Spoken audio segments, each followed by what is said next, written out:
Hi అందరికీ శ్రీరామనవమి శుభాకాంక్షలు.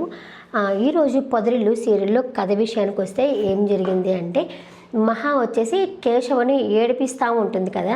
ఏడిపించిన ప్రాసెస్లో బుస్సు బుస్సు అంటున్నసరికి ఏంటి వీళ్ళ అన్నకి చక్రికి ఏం అర్థం కాదు.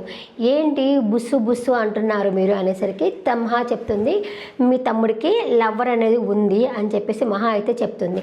దానికి అతను ఉండేసి అమ్మో వామ్మో నాకు లవ్వర్ లేదు అని చెప్పేసి అని అంటాడు. ఇప్పుడు దొరికిపోయినప్పుడు ఇలాగే అబద్ధాలు చెప్తారులే అనేసి అక్కడ మాధవ అంటాడు. అలాగే ఈ మహాలక్ష్మి కూడా అలాగే అంటుంది. అనేసరికి నిజంగా లేదు, నేను జరిగింది చెప్తాను. నేను ఆ అమ్మాయి బైక్ తోటి నా బండిని అయితే గుద్దడం అయితే జరిగింది. దానివల్ల వచ్చేసి నాకు చాలా లాస్ వచ్చింది, ఒక 20,000 లాస్ వచ్చింది. దానివల్ల ఆ డబ్బులు ఇవ్వమని చెప్తే నాకు ఇవ్వలేదు. నేనైతే ఆ ఫోన్ అయితే పెరుక్కున్నాను. నేను నాకున్న ఏకైక శత్రువు తనే. నేను తను వచ్చి నన్ను ముంగిసా అని పిలుస్తుంది, నేను వచ్చి బుస్సు అని పిలుస్తాను. మా ఇద్దరి మధ్య ఎలాంటి రిలేషన్ లేదు, మీరు నమ్మవాకండి అని చెప్పేసి అందరికీ చెప్తాడు. చెప్పేసరికి ఇంకా అది ఇది అని చెప్తుంటాడు. అది అలా చేసింది అనేసరికి మహాలక్ష్మి ఉండేసి ఏంటి లేడీస్ అంటే నీకు రెస్పెక్ట్ లేదా, లేడీస్ని అలా మాట్లాడతావా అనేసి మహాలక్ష్మి అంటుంది. అయ్యో అలా కాదు, మీరైతే ఏం అనుకోబాకండి, అలా అని కాదు, నాకున్న శత్రువు తాను, అంతేగాని నాకైతే లవ్వర్ అయితే ఏమీ లేదు అంటే మీరు సినిమాలకు పోయారు కదా అంటుంది. సినిమానా పాడ ఎక్కడికి పోలేదు అనేసి అంటాడు. ఇంకా కన్నా కూడా ఉండేసి అంటాడు. అలాంటప్పుడు ఫోన్ ఉంది కదా అని అంటే చెప్పాను కదా ఫోన్ ఉంది అంటే ఫోన్ పెరుక్కున్నాను అని చెప్పాను కదా అంటే మరి మై లవ్ అని ఉంది అంటే అది వాళ్ళ నాన్న ఫోన్ నుంచి చేసినప్పుడు ఆ అమ్మాయి వాళ్ళ నాన్న నెంబర్ని మై లవ్ అని సేవ్ చేసి పెట్టుకున్నది, అంతేగాని నాకైతే సంబంధమే లేదు అని చెప్పేసి అయితే క్లారిటీ అయితే ఇస్తాడు. ఇచ్చిన తర్వాత ఇంకా చక్రి అంటాడు, నేనైతే నమ్మను, ఏదో ఒకటి ఉండుంటుందిలే, ఈ రోజు వదిలేసే రేపు అనేది చూద్దాంలే అనేసి చక్రి అంటాడు. ఎంక్వైరీ చేస్తాను అనేసి ఇంకా మహాలక్ష్మి ఉంటే సూపర్ చేయండి నాకైతే డౌటే ఇతనికి లవ్వర్ ఉంది అనేసి మహాలక్ష్మి కూడా అంటుంది. ఇంకా మాధవ్ ఉండేసి సరే ఇంకా పడుకోండి, టైం అయిపోతుంది, రేపు ఉదయం నువ్వు బయటికి వెళ్ళాలి కదమ్మా, ఇంకా పడుకోండి అనేసి మహాలక్ష్మితో అంటాడు చక్రి. సరే ఇంకా పడుకుందాం పెద్ద అని చెప్పేసి తను కూడా వెళ్ళిపోతుంది. వెళ్ళిపోయిన తర్వాత నెక్స్ట్ డే తర్వాత దేవుడికి దండం పెట్టుకుంటుంది వెళ్ళాలని. కన్నా ఉండేసరికి అటు ఇటు తిరుగుతూ ఉంటాడు. కన్నా దండం పెట్టుకోరా అంటే నేను స్నానం చేయలేదు వదినా అనేసరికి ఎన్నిసార్లు చెప్పారో గొబ్బోడా స్నానం చేయమని అని చెప్పేసి అనేసరికి అప్పుడే కేశవ కూడా వస్తుంటాడు. తను చూసి గబాగా వెళ్ళిపోబోతునేసరికి నేను అందరినీ అనలేదు అని చెప్పేసి అని అంటుంది. అంటే తన భయం అంటే భయం కాదు, ఒక రెస్పెక్ట్. ఓకే, వాళ్ళ వదినంటే ఒక రెస్పెక్ట్. ఎందుకంటే ఇంకా సడన్గా ఏమైనా అంటే తను వెళ్ళిపోతుందేమో, తను ఇంట్లో ఉండి ఒక దీపం పెట్టి ఎట్టయినా సరే ఇంట్లో ఆడవాళ్ళు ఉంటే ఆ కళే వేరే అందుకే అనుకుంటాం కదా, ఇంటికి ఒక మహాలక్ష్మి ఉండాలి, ఇంటికి ఒక ఆడపిల్ల ఉండాలి అనేసి అందరూ అనుకుంటారు కదా. అట్లాగే తను ఉంటే మంచిది అని వాళ్ళందరూ అనుకుంటున్నారు కాబట్టి తను ఒక చిన్న పాపలాగా ఒక ఎక్కడ ముళ్ళు రోజా పువ్వులాగా చూసుకుంటున్నారు, ఎక్కడ ముళ్ళు గుచ్చుకుంటే తనకి ఏమన్నా అవుతుందేమో అనేసి అంత జాగ్రత్తగా చూసుకుంటున్నారు తన్ని. ఇక వచ్చేసి అని అందరినీ అనలేదంటుంది. అంతలోపల చక్రి కూడా వస్తాడు. చక్రి వచ్చేసి అక్కడ మాధవ అందరూ ఉంటారు, మిమ్మల్ని ఇలా ఒంటరిగా పంపించడము నాకైతే ఇష్టం లేదు అంటే, ఇది మా ఊరే కదా, ఇది మా ఊరికి పోవడానికి ఏముంది అంటే అక్కడ ఉన్న వాళ్ళంతా మంచివాళ్ళు కాదు కదా, మీ ఇంట్లో వాళ్ళు ఏమైనా గొడవకు వస్తారేమో, మొన్ననే వెళ్ళి ఏం జరిగింది, మీ సర్టిఫికేట్లు అంతా లాక్కొని అంత గొడవ చేశారు కదా, ఇప్పుడైతే వెళ్ళొద్దు అని చెప్పేసరికి మా నాన్నగారు కూడా నన్ను ఇలాగే చిన్నపిల్లలాగే చూసేవాళ్ళు, ఒక ఆడపిల్లలాగే చూసేవాళ్ళు, ఎక్కడికి పోయినా సరే మా అన్న కానీ మా నాన్న కానీ వచ్చారు, అంత ఫ్రీడమ్ అయితే నాకు అది ఇవ్వలేదు, అసలు ఫ్రీడమ్గా వదిలితేనే కదా ఏందో ఏముందో ఏం జరుగుతుందో అన్నీ నేను తెలుసుకునేది అనేసరికి ఇంకా పెద్ద ఉండేసి సరే మీరు వెళ్ళిరా అమ్మా అని చెప్పి అంటాడు. ఎందుకంటే తనే చెప్తున్నది కదా, బయటికి వెళ్తేనే కదా నేను నేర్చుకుంటాను అని చెప్తున్నది కదా, ఆ ఉద్దేశంతోనే సరే అమ్మా నువ్వు ఇంకా వెళ్ళిరాలే అని చెప్పని అంటాడు. కేశవ కూడా ఉండేసి ఏంటనా నువ్వు అనేది అనేసి పెద్దతో అంటే పోయిరా అని లేరా అని చెప్పనేసరికి ఇంకా చక్రి ఉన్నాడు కదా, సరే కనీసం నేను కార్ అన్నా బుక్ చేస్తాను అనేసరికి పర్లేదు, అటు వెళ్తే బస్ స్టాప్ ఉంది, ఆ బస్సు ఎక్కేసి నేను వెళ్ళిపోతాను అనేసి అంటుంది. దానికి వచ్చేసి కేశవ నమస్కారం, చక్రి సాదరికి నమస్కారం, కనీసము చెప్పింది వినవు, పెడదరంగా వాదిస్తావు, వాదించేది మనతో సరిపోయిందా, కార్ అన్నా బుక్ చేయరా నీకు దండం పెడతాను అనేసరికి మా మహాలక్ష్మి ఉండేసి ఎవరినన్నారు నిన్నన్నాడా లేకపోతే నిన్నన్నాడా అని చెప్పనేసరికి నన్నన్నాడా నిన్నన్నాడా అంటే నేను మిమ్మల్నే అన్నానండి అని చెప్పి కేశవ చెప్తాడు. చెప్పి మాకు అమ్మ అనేది లేదు, అమ్మ ఉంటే ఎలా చూసుకుంటుందో ఎలా పెంచేదో ఎలా ఉండేదో మాకైతే తెలియదు, నేను మిమ్మల్ని అయితే అమ్మగా అనుకుంటున్నాము, మా అమ్మకి ఏదైనా జరిగితే ఇక్కడ నలుగురు మగవాళ్ళు ఉన్నాం కదా, మేము చూసుకోవాలి కదా, అందుకే ఆ లెక్కనే సరే మిమ్మల్ని వదిలిపెడతాము అని చెప్తున్నాము, అంతేగాని మరైతే ఏమీ లేదు అని చెప్పేసి అయితే అంటాడు కేశవ. అక్కడ ఒక ఎమోషన్ సీన్ అయితే వస్తుందబ్బా, నాకైతే చాలా బాధేస్తుంది. అంతే కదా, అమ్మ ఉంటే వాళ్ళు ఇంత మంచిగా పెరిగేవాళ్ళు కదా, అంటే ఇప్పుడైనా చెడ్డగా పెరుగుతున్నారని కాదు, చెప్పాం కదా ఇంట్లో లేడీస్ ఉంటే ఎలా అయినా ఇదే వేరు కదా.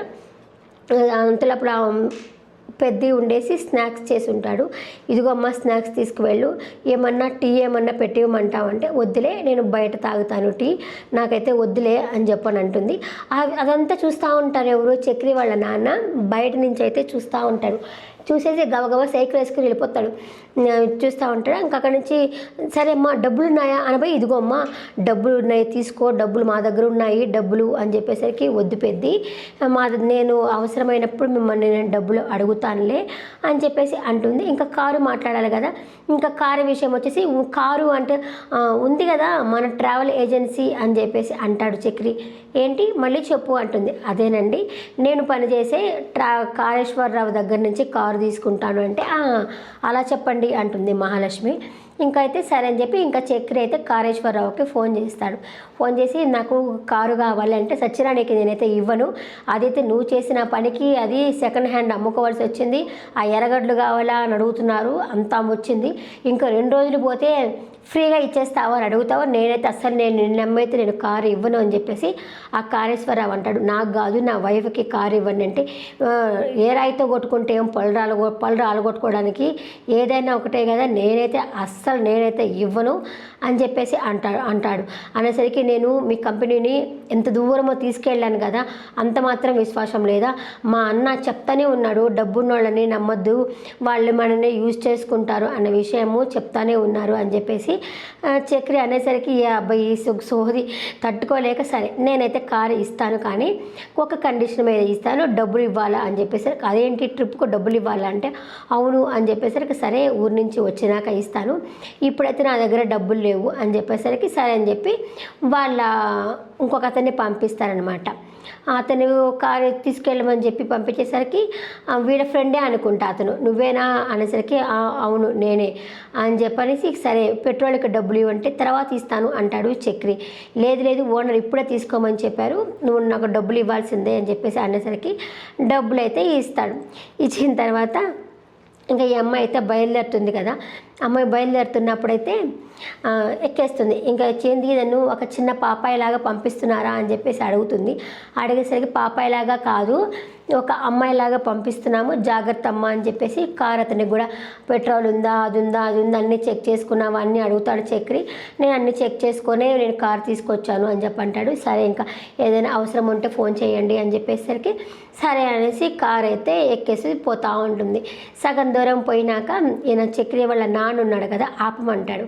ఆపమంటే ఆపడు. ఈ అమ్మాయి చెప్తుంది ఆపొద్దు పో అంటుంది.